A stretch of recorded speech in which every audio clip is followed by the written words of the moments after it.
Good morning everyone. Class 10 विषय हिंदी सूरदास। पिछली कक्षा में हमने सूरदास के सभी पद्यांशों का व्याख्या के बारे में जान लिया था। आज हम अभ्यास प्रश्न के बारे में जानेंगे। गोपियों पहला प्रश्न है इसका, गोपियों द्वारा उद्धव को भाग्यवान कहने में क्या व्यंग्य निहित है। यानी गोपियाँ जो है उद्धव को भाग्यवान कह रही थी, उनके पीछे उनका क्या व्यंग्य था।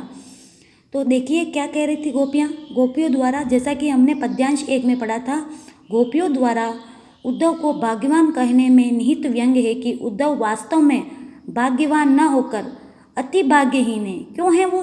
क्योंकि ये श्री कृष्ण के समीप रहते हुए भी उनके प्रेम से हमेशा सर्वदा मुक्त रहे।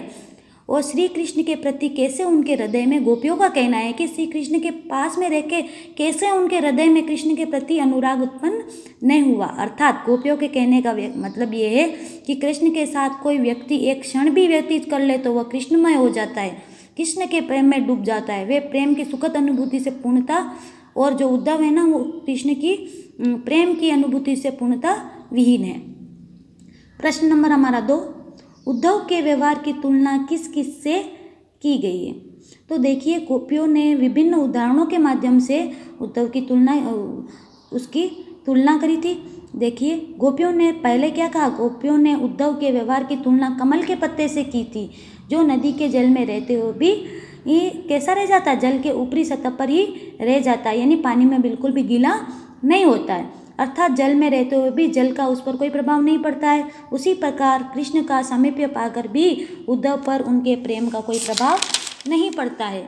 इसी तरह से अगला जो उदाहरण है उन्होंने कहा है, उद्धव जल के मध्य रखे तेल के घड़े की भांति हैं, जिस पर जल की एक बूंद भी नहीं टिक पाती। इसलिए उद्धव श्री कृष्ण के समीप रहते हुए भी उनके रूप के आकर्षण व प्रेम बंधन से सर्वथा मुक्त रहे।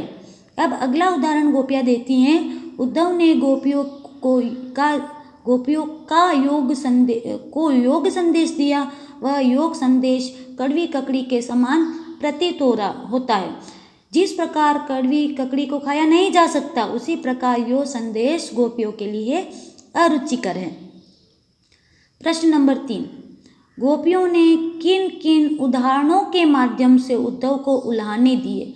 देखिए पहला जो हमने क्वेश्चन किया उसमें विभिन्न उदाहरण जो थे उनको हमें डिटेल में बताया। इसमें सिर्फ उदाहरण कौन कौन से दिए उनके बारे में बताना है।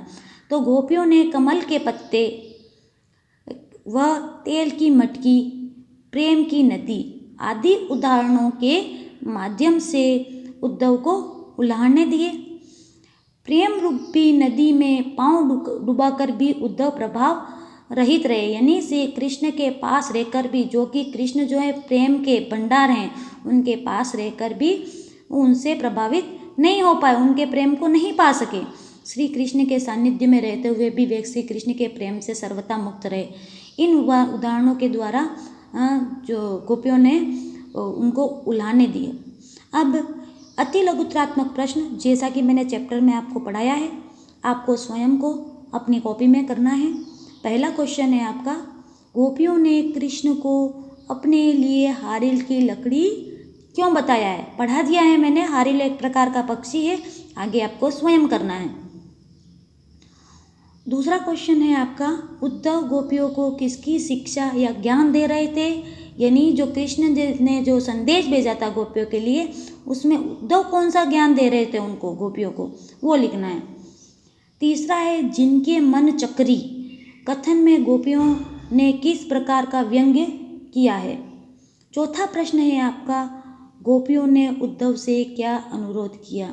ये सभी प्रश्नों के उत्तर अति लघुत्रात्मक आपको स्वयं करने हैं, और लघुत्रात्मक जो प्रश्न हैं वो मैंने आपको 3 करवा दिए हैं। अगली कक्षा में हम आगे के प्रश्न करेंगे। सभी को धन्यवाद।